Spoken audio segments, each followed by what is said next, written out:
a ti, Señor, por ese amor que tú mostraste. Fue en el Calvario que nos amaste y con tu sangre tú nos compraste. Con esa sangre nos redimiste, justificaste tú con el Padre, y por tu gracia nos hiciste salvos y vida eterna nos regalaste. Y ahora nos llamas por pura gracia a ser la esposa, la prometida que Dios prepara para aquel día he de encontrarte y he de adorarte, solo adorarte a ti, Señor, por ese amor que tú mostraste. Fue en el Calvario que nos amaste y con tu sangre tú nos compraste. Con esa sangre nos redimiste, justificaste tú con el Padre, y por tu gracia nos hiciste salvos y vida eterna nos regalaste. Y ahora nos llamas por pura gracia a ser la esposa, la prometida que Dios prepara para aquel día he de encontrarte y he de adorarte. Y ahora nos llamas por pura gracia a ser la esposa, la prometida que Dios prepara para aquel día he de encontrarte y he de adorarte.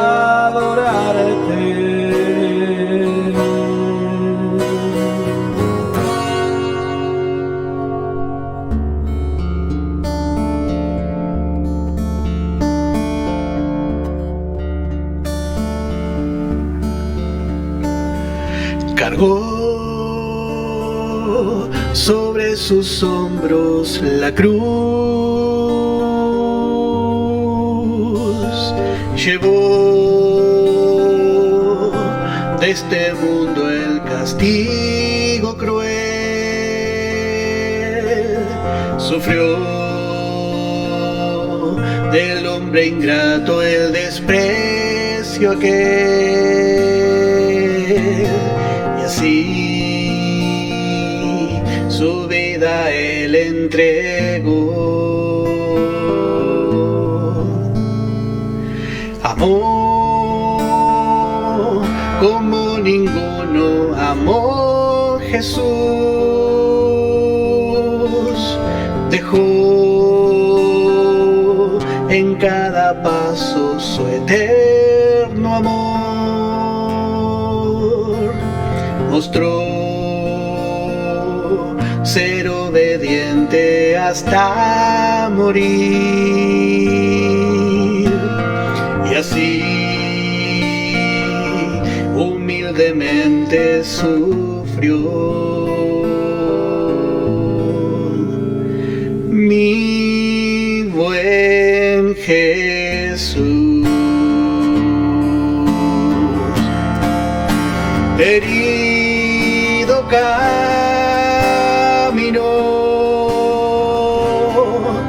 por la cuesta del Calvario para salvarme a mí, perdido y vil pecado. Él dio su esposa allí, su perfecta, su querida,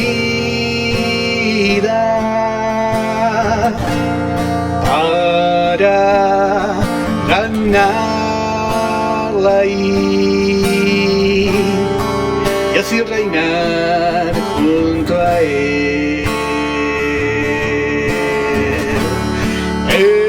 Herido caminó por la cuesta del Calvario para salvarme a mí, perdido y vil pecado. Él vio su esposa allí, su perfecta, su querida, para ganarla ahí y así reinar junto a él, y así reinar junto a él, y así reinar junto a él.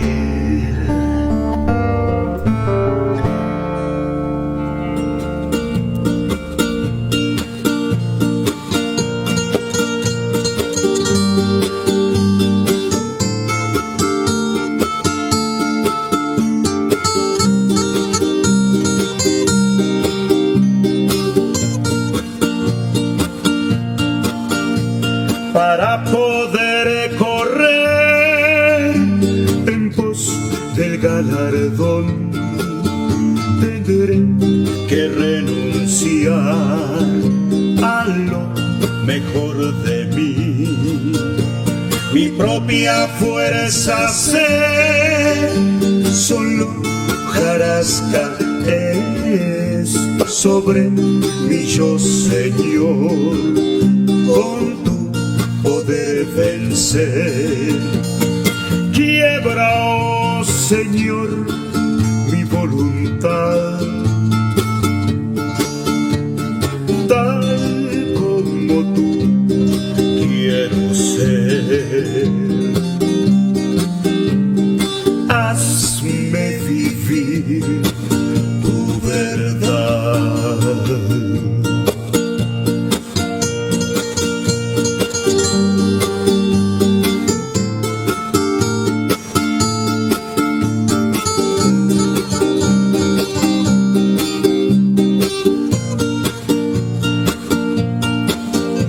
Reconozco, Señor, que insuficiente te soy.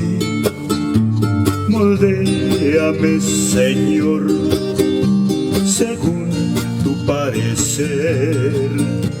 Libérame, Señor, del fango mundanal y en mi porvenir en tu glorioso plan.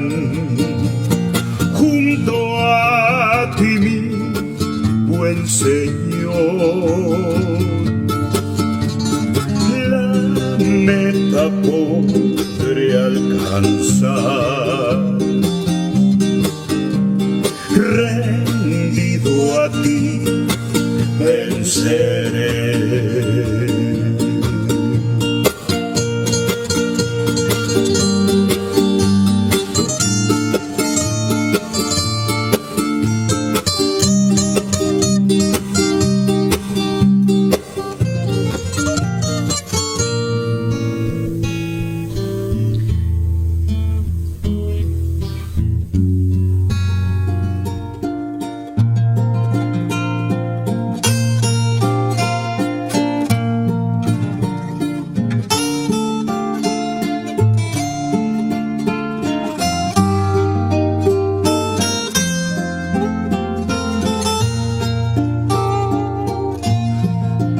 En la gracia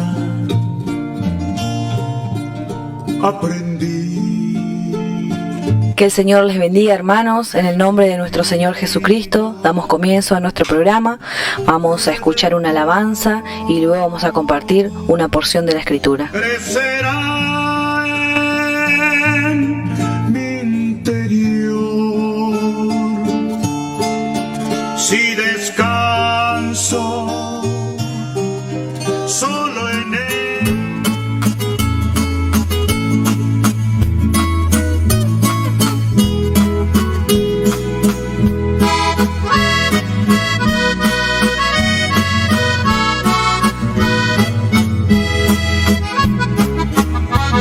Cortaron madera, hicieron una cruz para mi Salvador. Con maderas labradas, clavado con clavo, pesada quedó. Él acarreó la cruz, por el camino sufrió Jesús. Mas Dios le dio gracia subir al madero por mí y por ti. Fue hecho así, así la cruz del Salvador Jesús. Con maderas labradas, clavado con clavo, pesada quedó.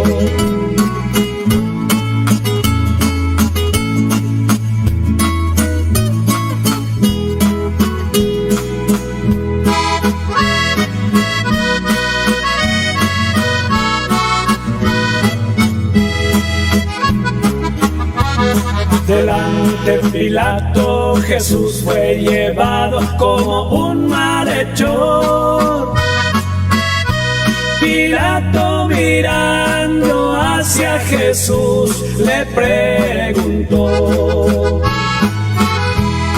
¿tú eres el rey de los judíos?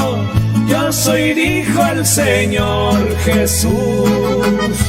Mi reino es eterno, no es de este mundo, de aquí yo no soy. Fue hecho así, así la cruz del Salvador Jesús. Con maderas labradas, clavado con clavo, pesada quedó.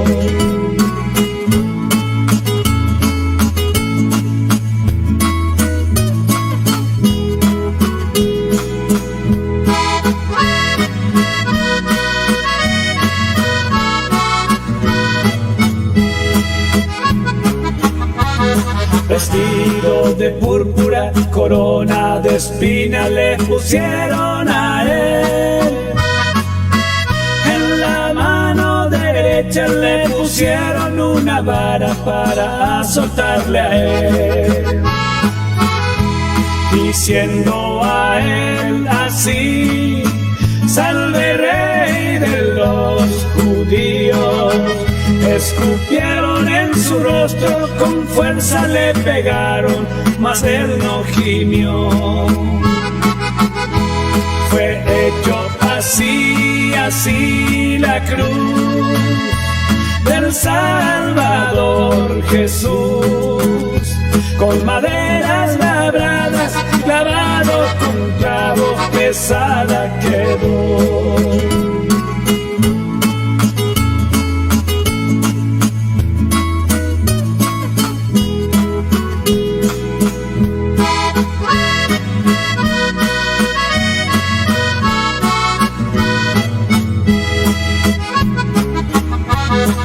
Cuando llegaron allí en el Calvario, no fue a descansar.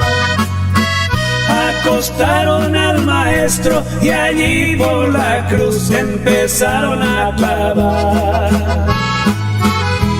Allí el Señor traspasado quedó, de dolor y agonía sufrió. A las 3 de la tarde entregó su espíritu y allí expiró. Fue hecho así, así la cruz del Salvador Jesús, con maderas labradas, clavado con clavos, pesada quedó.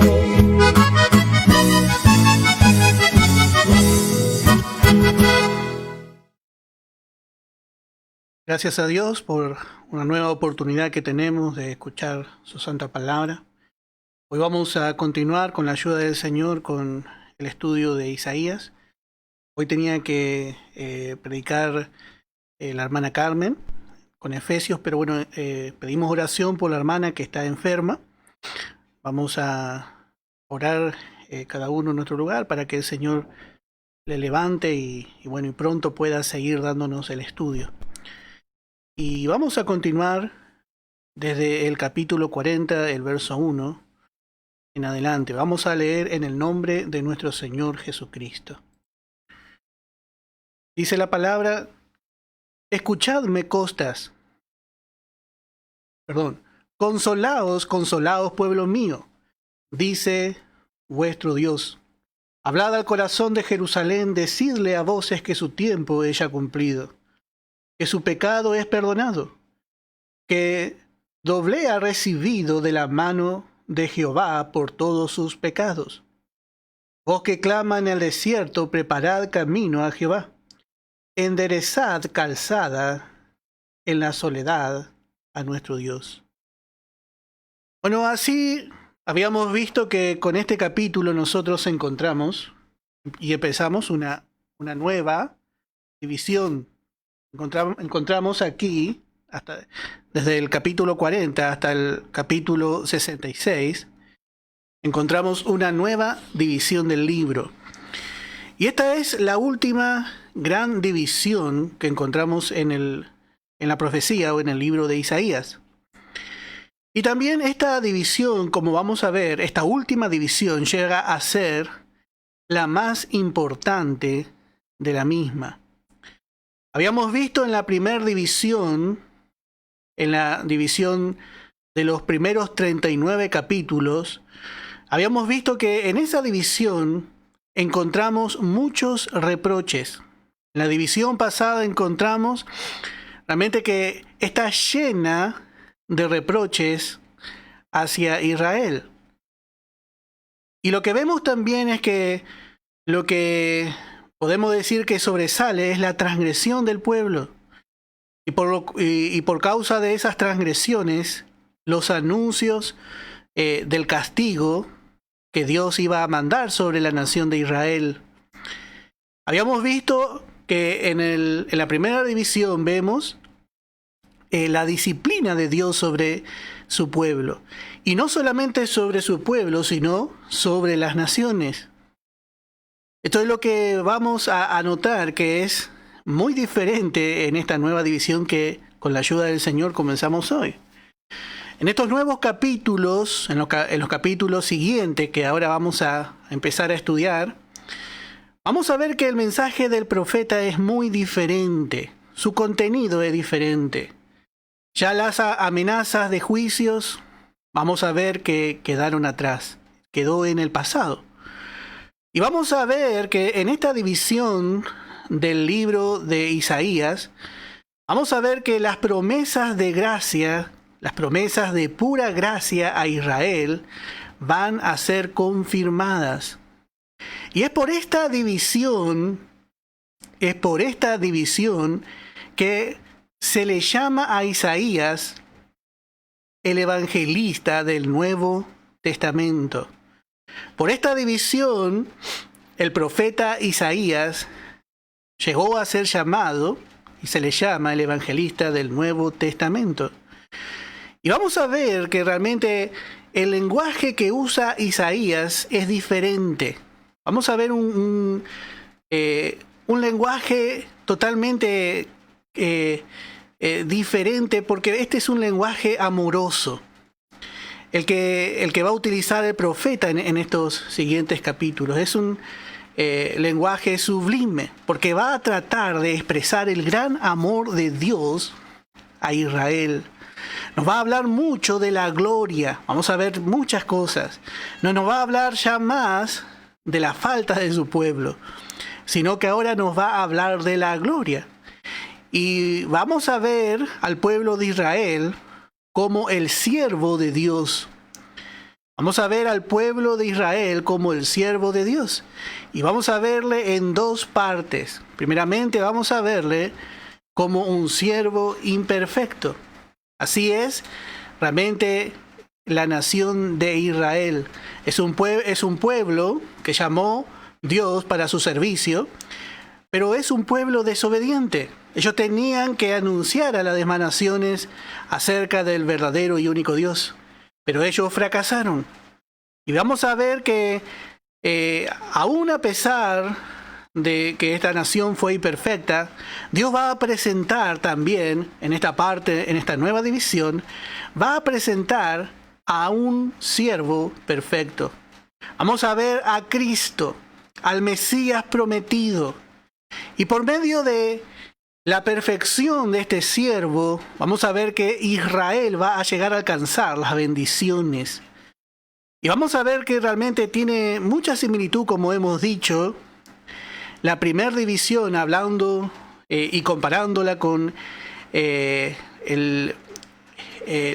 con la ley, con el pacto de la ley, y la segunda división con el pacto de la gracia. Porque lo único que pudo hacer Israel bajo la ley es mostrar su imperfección. El hombre bajo la ley solamente puede mostrar esto, que es débil.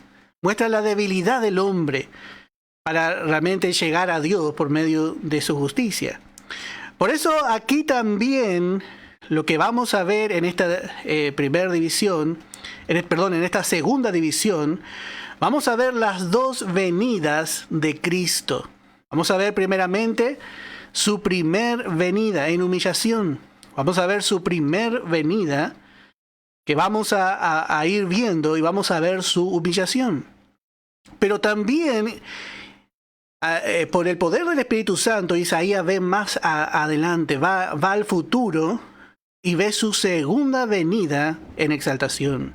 Ve la segunda venida del Señor Jesucristo como Rey de Reyes y Señor de Señores.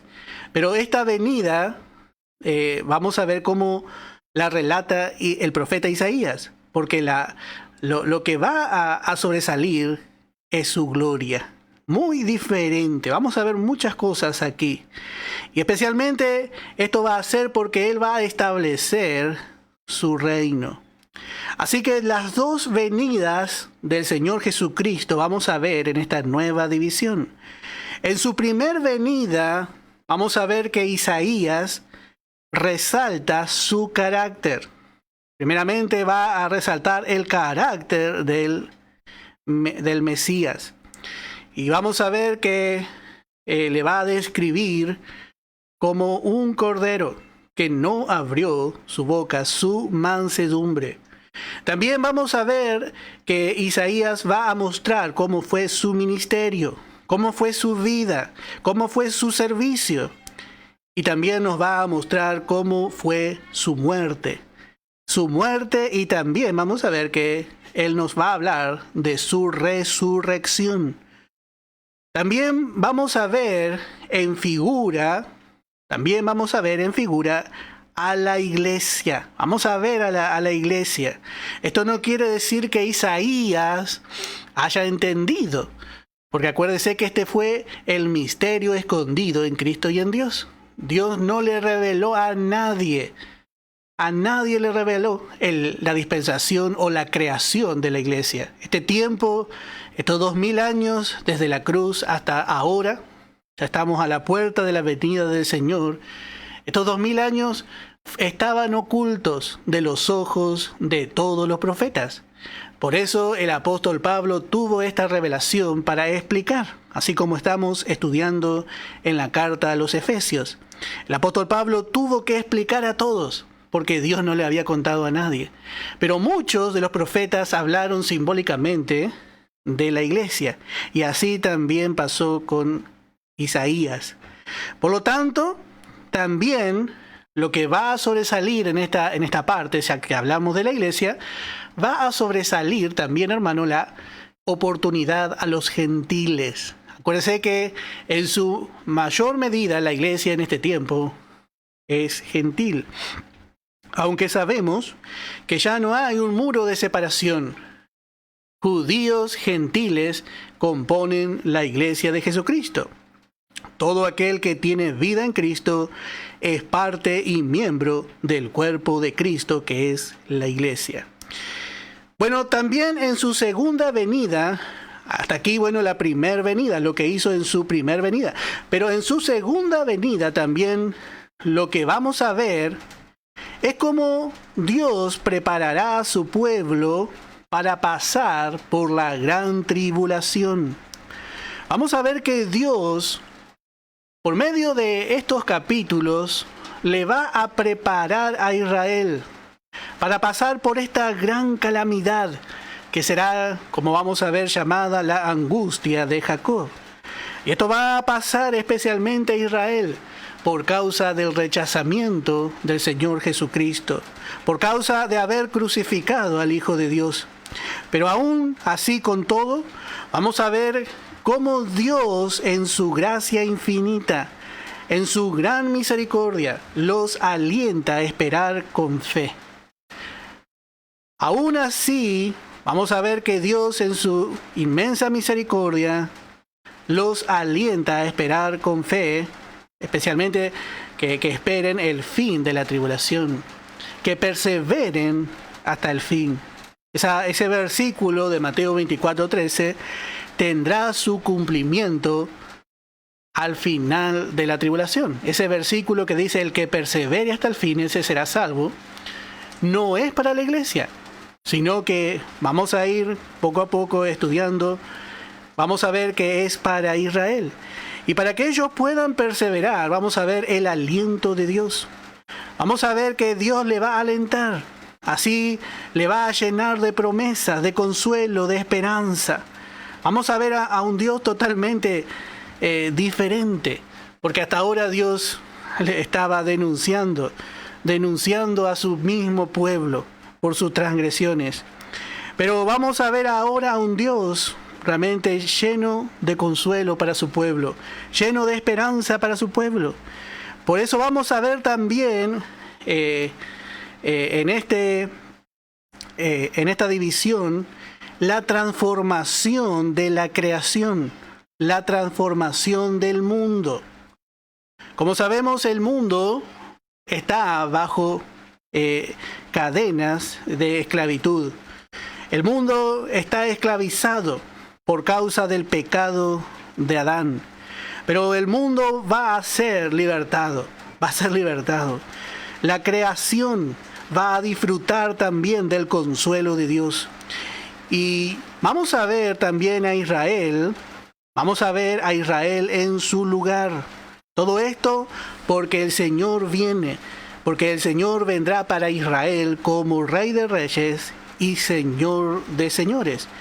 Entonces Israel estará en su lugar.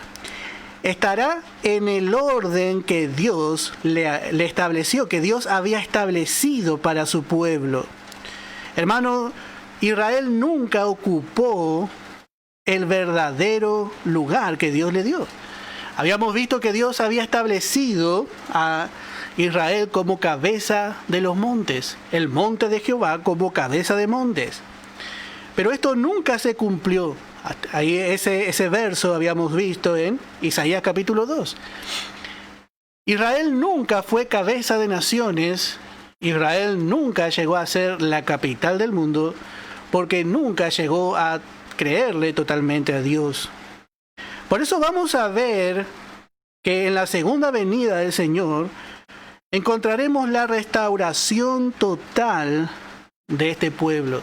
Y como dice el apóstol Pablo en Romanos, ¿qué va a hacer esto? Sino vida entre los muertos. Va a traer vida y luz al mundo.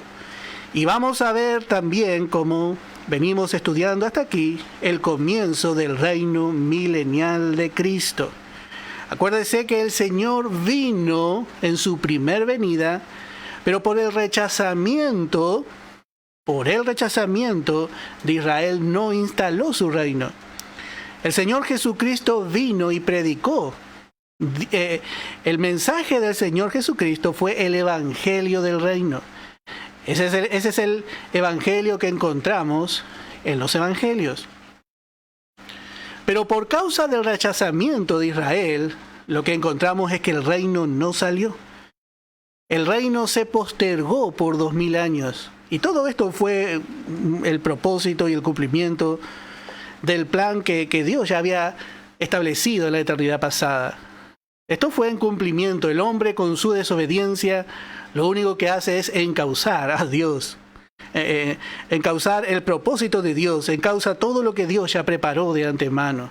¿Quién va a vencer a Dios? Pero vamos a ver que este reino va a ser realmente instalado aquí en la tierra porque Israel va a aceptar. Todo esto vamos a ver con la ayuda del Señor. Bueno, también vamos a volver atrás y vemos que en la primera división, en los primeros 39 capítulos, encontramos a un pueblo, al pueblo de Israel, bajo la ley. Y encontramos que la ley muestra lo que realmente Israel es. Porque la ley es como un espejo que viene del cielo y muestra lo que por un lado es Dios y muestra qué lejos está el hombre de ser semejante a Dios. Muestra las transgresiones del hombre. Y así vemos que en la primer división hemos visto que lo que prevalece es la condición injusta del pueblo de Dios y de las naciones. Y así porque vemos a la ley, vemos el espíritu de la ley en esta primera división. Y vemos también que esta primera división termina con el fracaso de Israel y con el fracaso de el rey Ezequías. Habíamos visto esto. Bueno, y esto es lo que hace la ley. La ley solamente hace que el hombre manifieste lo que tiene dentro, que manifieste el pecado que está en sus miembros. Por eso vemos tan bien cómo el Espíritu Santo mostró. Vamos a ver un verso nada más en Romanos capítulo 7. Romanos capítulo 7.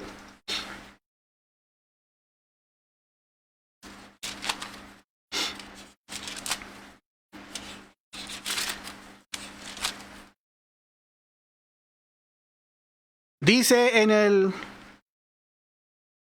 verso 8, mas el pecado tomando ocasión por el mandamiento, por la ley, produjo en mí toda codicia, porque sin la ley el pecado está muerto. El pecado está en el hombre. No es que la ley crea el pecado, sino que lo manifiesta. Pero si no hay mandamiento, no puede haber transgresión. El pecado está ligado a un mandamiento, porque la palabra pecado en sí significa desobediencia. Desobediencia a Dios. Toda desobediencia a Dios es pecado. Pero para eso el hombre necesita conocer realmente cuál es el mandamiento. En el principio, el hombre, cuando fue creado, conoció el mandamiento. Y cuando rompió ese mandamiento, el pecado entró en el hombre. Y desde allí el hombre es pecador. Manifestó el pecado. Porque sin la ley el pecado está muerto. Ahora, cuando Dios dio en la ley, Dios dio esta ley que tenía una base de 10 mandamientos. Encontramos el pacto decálogo, como comúnmente se le llama. Pero también encontramos que tenía muchas ordenanzas. Y estas ordenanzas tenían que ser cuidadosamente observadas por el pueblo de Dios. Pero vemos que el hombre no tiene la capacidad de llegar a la altura de Dios. Esto era lo que Dios pedía del hombre. Por eso dice más, el pecado, dice, tomando ocasión por el mandamiento, produjo en mí toda codicia, porque sin la ley el pecado está muerto. Y yo sin la ley vivía en un tiempo, pero venido el mandamiento, el pecado revivió y yo morí. Y hallé que el mismo mandamiento que me prometía vida, que era para vida, a mí, que yo soy un pecador totalmente vendido al pecado, a mí, al hombre natural, al hombre terrenal, le resultó para muerte. Porque el pecado, tomando ocasión por el mandamiento, me engañó. Y por él me mató. De manera que la ley, a la verdad, es santa. Y el mandamiento santo, justo y bueno. No podemos negar. Pero luego lo que es bueno vino a ser muerte para mí, en ninguna manera. Sino que el pecado, para mostrarse pecado, produjo en mí la muerte, por medio de lo que es bueno, a fin de que por el mandamiento el pecado llegase a ser sobremanera pecaminoso. Porque sabemos que la ley es espiritual, mas yo soy carnal, vendido al pecado. La ley no podía ser cumplida por el hombre. Pero la ley era buena, porque mostraba el carácter santo de Dios. Y la ley, en su mayor esfuerzo, lo único que pudo hacer por el hombre es ser una maestra de escuela, una guía, un ayo, como en la antigüedad, especialmente los griegos utilizaban, que un tiempo le guió al hombre, hasta que, llegado el Señor Jesucristo, manifestara la gracia. Una vez que la gracia se manifestó, nosotros quedamos bajo el cuidado de la gracia y bajo un nuevo pacto. Pero como sabemos, Israel comenzó por medio de los padres de la nación con un trato de gracia con Dios. Vamos a ver en Hebreos capítulo 8, en el verso 8. Vamos a ver cómo el apóstol Pablo nos enseña. Dice, podemos leer desde el verso 6 en adelante. Y dice, pero ahora tanto mejor ministerio es el suyo, hablando del sacerdocio del Señor Jesucristo, cuanto es mediador de un mejor pacto, establecido sobre mejores promesas. Ya promesas que realmente llegan a ser sobre la base incondicional de lo que Dios va a hacer, ya no sobre lo que el hombre hace. Porque si aquel primero, el primer pacto, la ley, hubiera sido sin defecto, ciertamente no se hubiera procurado lugar para el segundo. Y notemos desde este verso 8 lo que dice la palabra. Esto Dios dijo por boca de Jeremías. Porque reprendiéndolos dice Dios, he aquí vienen días, dice el Señor, en que estableceré con la casa de Israel y la casa de Judá un nuevo pacto. un nuevo pacto. Y dice, no como el pacto que hice con sus padres, el día que los tomé de la mano para sacarlos de la tierra de Egipto. Note que este no fue como el pacto de la ley. Dios, cuando sacó a Israel de Egipto, Dios quiso ratificar el pacto que hizo con Abraham, con los padres. Dios empezó tratando con los padres de la nación con gracia.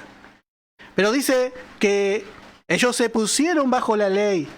¿Por qué? Dice, el día que los tomé de la mano para sacarlos de la tierra de Egipto. Y dice, porque ellos no permanecieron en mi pacto. Ellos no permanecieron en el pacto de la promesa, en el pacto graciable a favor de ellos. Entonces dice, yo me desentendí de ellos, dice el Señor. Entonces ahí ellos se pusieron bajo la ley. ¿Por qué? Y aquí explica bien, porque ellos no permanecieron, ellos no quisieron realmente, no pudieron creer que Dios iba a seguir siendo responsable de todas las cosas y que Dios iba a cumplir todos los propósitos, no por su mérito, no porque ellos hagan, no porque ellos eran buenos, sino por la fe. Y así es el hombre natural, no puede creer la palabra. En este tiempo, hermano, es por fe, para que sea por gracia. Pero a veces también, igual que Israel, nosotros no permanecemos en la fe.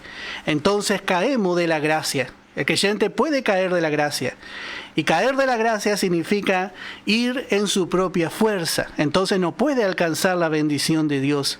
No puede alcanzar nada de Dios por su fuerza. En vez de estar firme en la gracia de Dios. Porque la gracia depende de las promesas irrefutables, de las promesas incambiables de Dios. Pero lo que el hombre hace bajo la ley depende de sí mismo. Entonces, cuando nosotros dejamos la gracia y nos vamos por nuestro esfuerzo, ahí caemos de un lugar de bendición. Y eso no quiere decir, vamos a aclarar, que el creyente pierde su salvación. Muchos confunden caer de la gracia con perder la salvación, y son dos cosas muy diferentes. Perder la salvación es imposible, pero caer de la gracia es posible. El creyente que es salvo una vez tiene una vida nueva, y esa vida a la vez está unido a la fuente de la vida, que es Cristo. Y esa vida está unida para siempre, inseparable es un salvado del Salvador. Y es inseparable, hermano, la cabeza del cuerpo. Y cada uno somos miembros del cuerpo de Cristo, cuya cabeza es el Señor. Entonces no podemos realmente ser separados de Cristo. Pero sí lo que podemos, el enemigo mucho nos engaña, para poder caer de la gracia. Eso es lo que trata el enemigo. Bueno, vamos a seguir.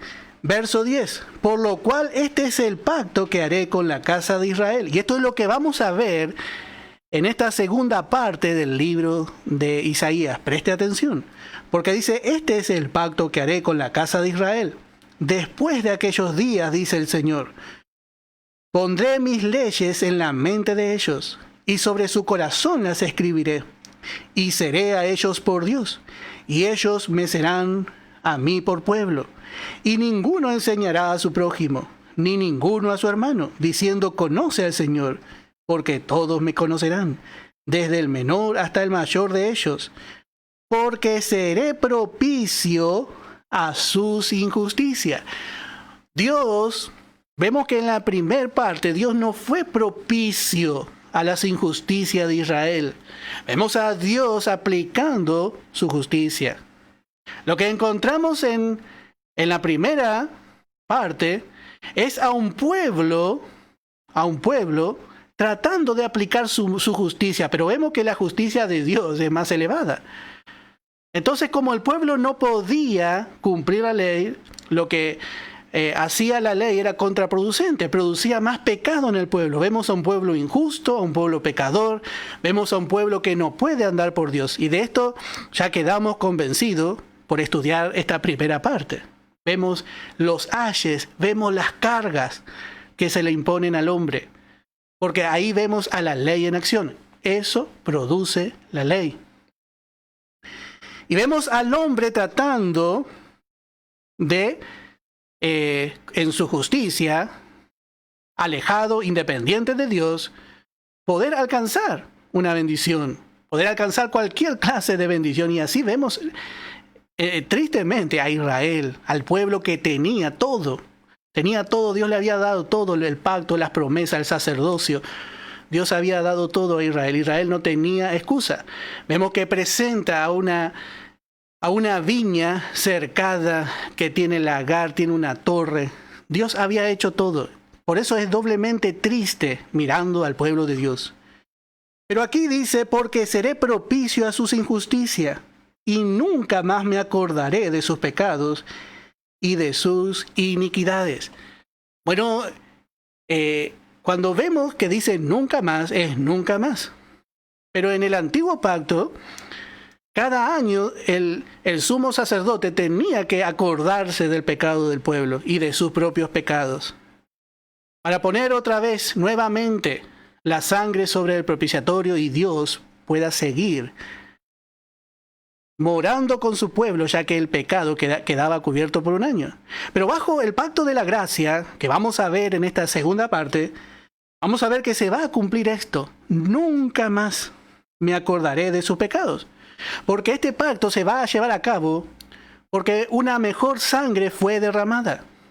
La sangre de Cristo no cubrió los pecados, sino que limpió los pecados. Y eso vamos a ver que Dios va a hacer en esta nación de Israel.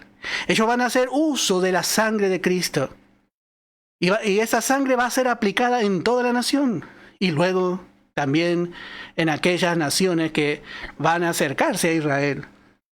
Por eso dice, y nunca más me acordaré de sus pecados y de sus iniquidades.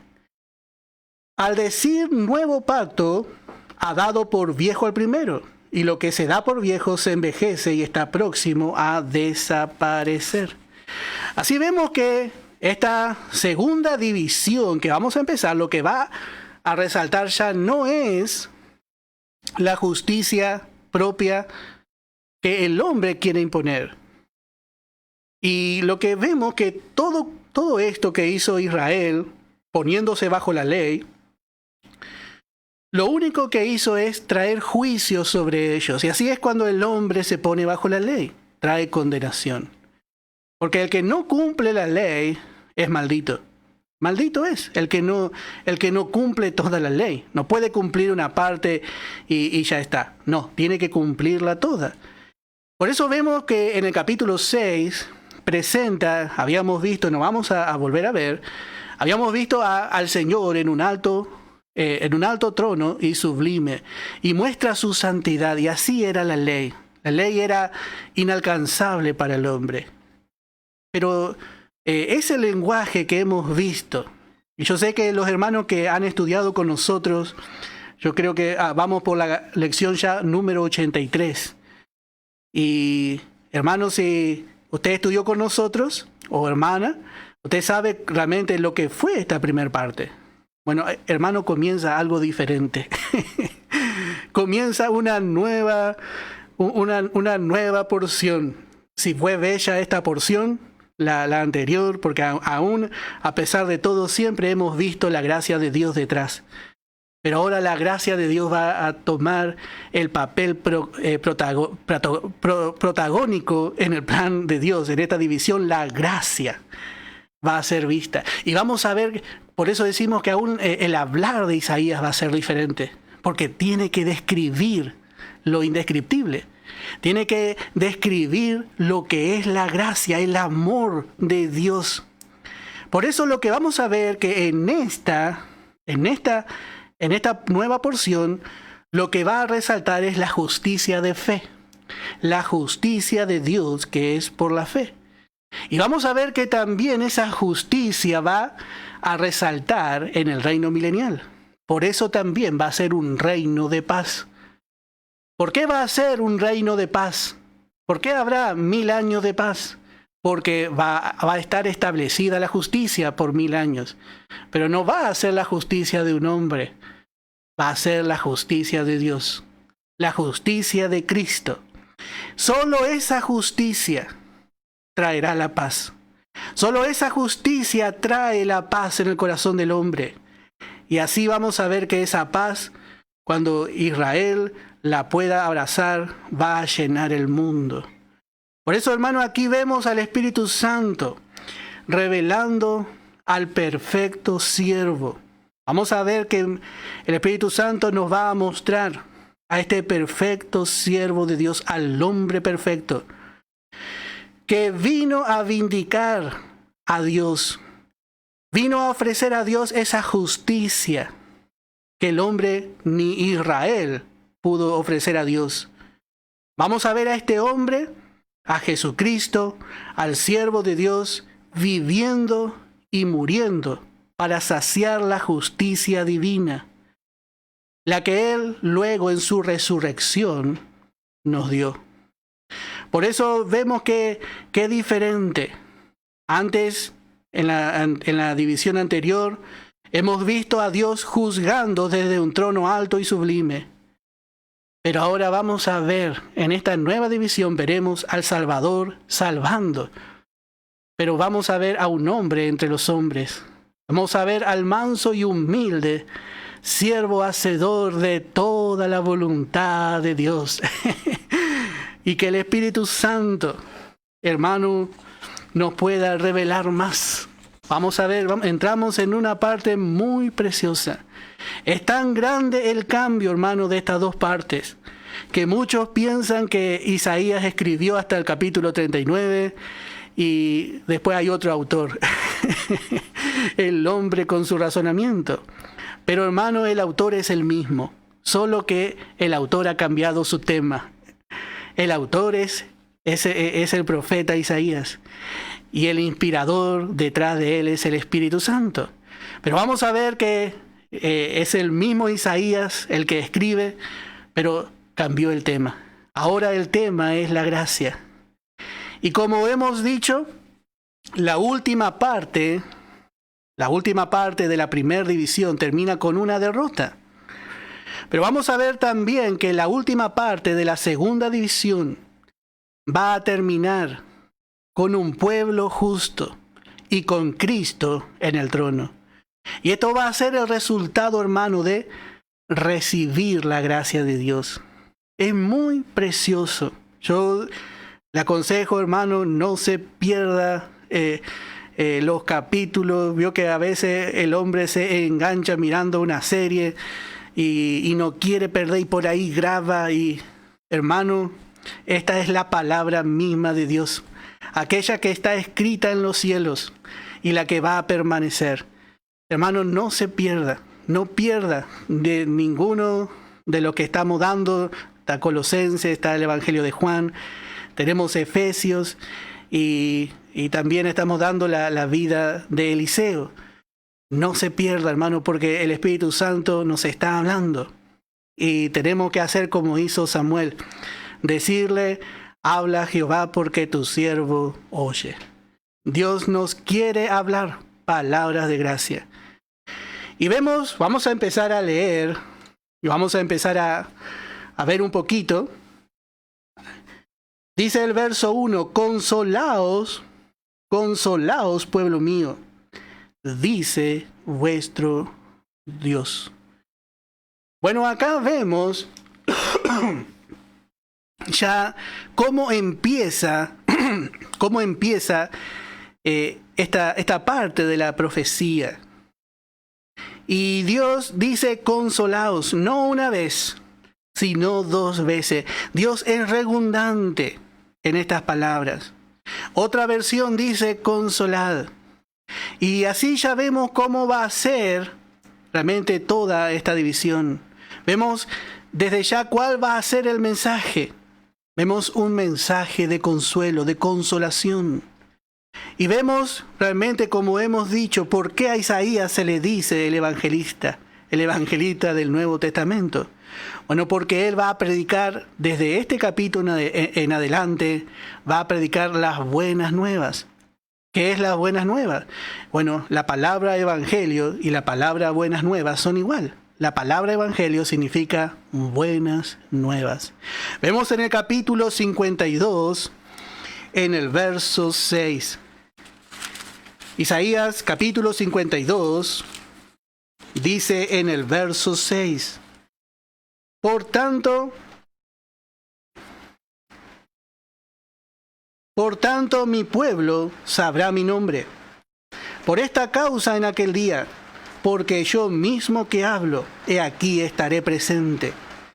Cuán hermosos son sobre los montes los pies del que trae alegres nuevas, del que anuncia la paz, del que trae nuevas del bien, del que publica salvación, del que dice a Sión, tu Dios reina.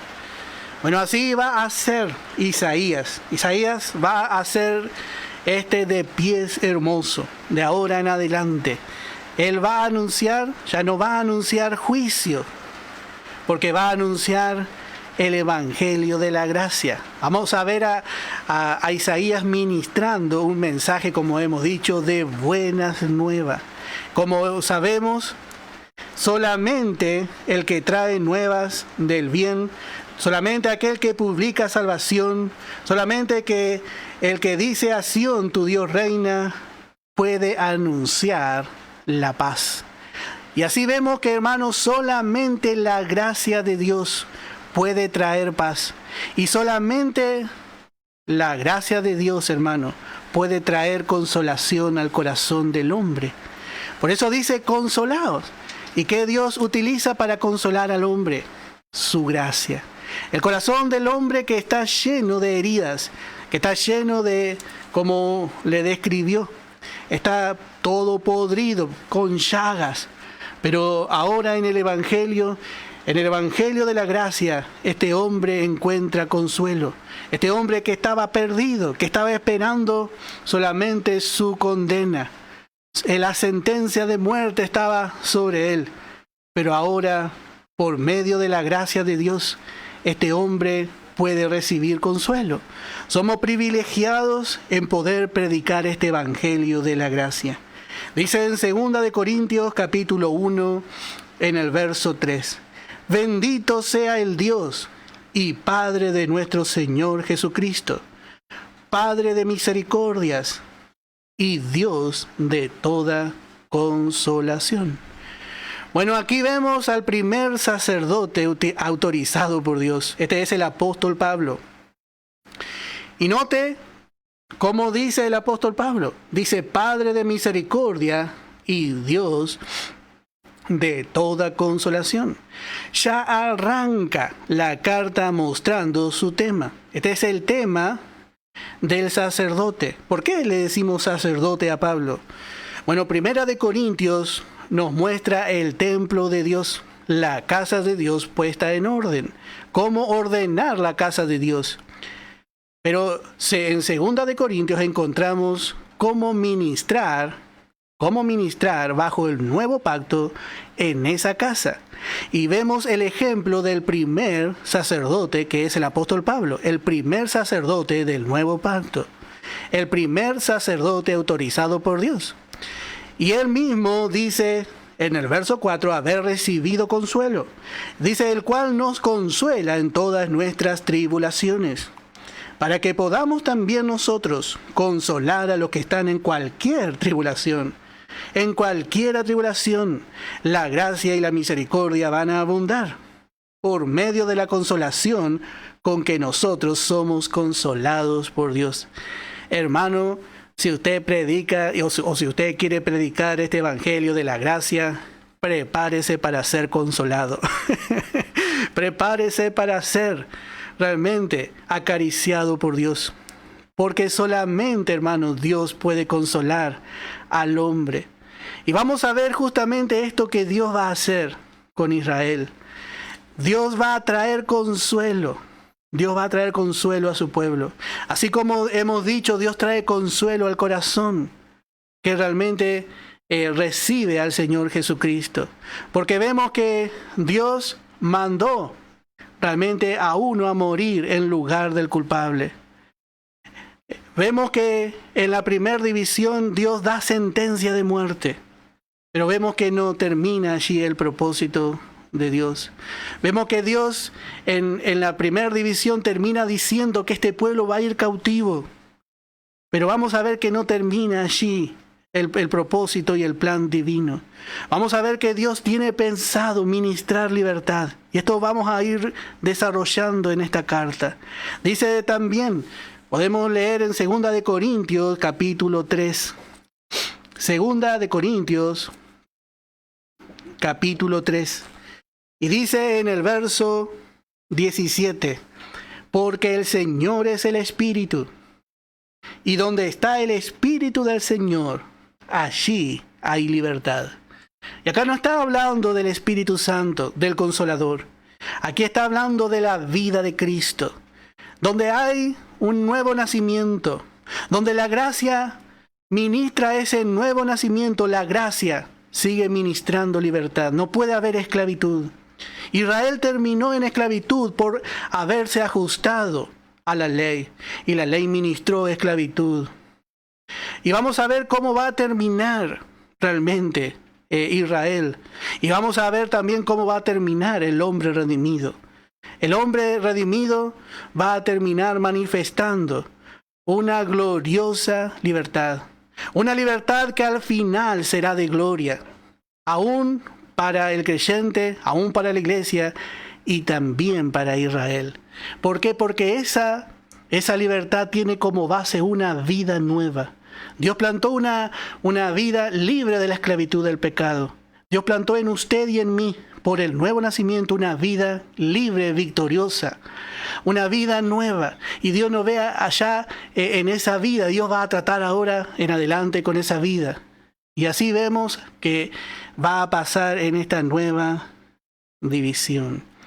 Y bueno, pasó la hora.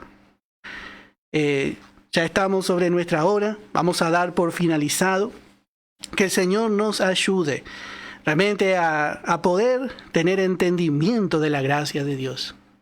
Yo creo que en esta parte de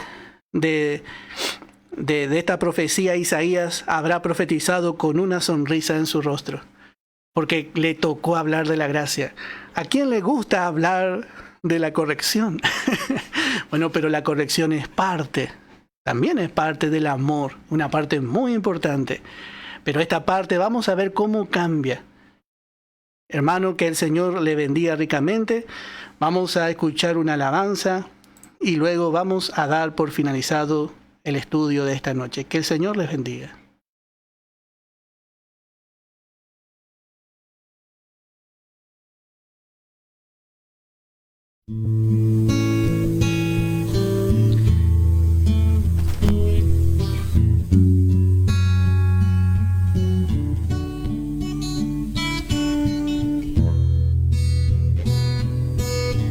Cristo Jesús vino al mundo para salvar y dar vida. Cristo Jesús vino al mundo para sanar las heridas. No existen las palabras para expresar el gran amor que tuvo Cristo por mí. Solo por amor Él murió en la cruz. Por mí Él entregó su vida. Solo por amor tomó mi lugar para darme libertad. Cristo Jesús vino al mundo para salvar y dar vida. Cristo Jesús vino a mí, sanándome las heridas. No existen las palabras para expresar el gran amor que tiene Cristo por mí. Solo por amor Él murió en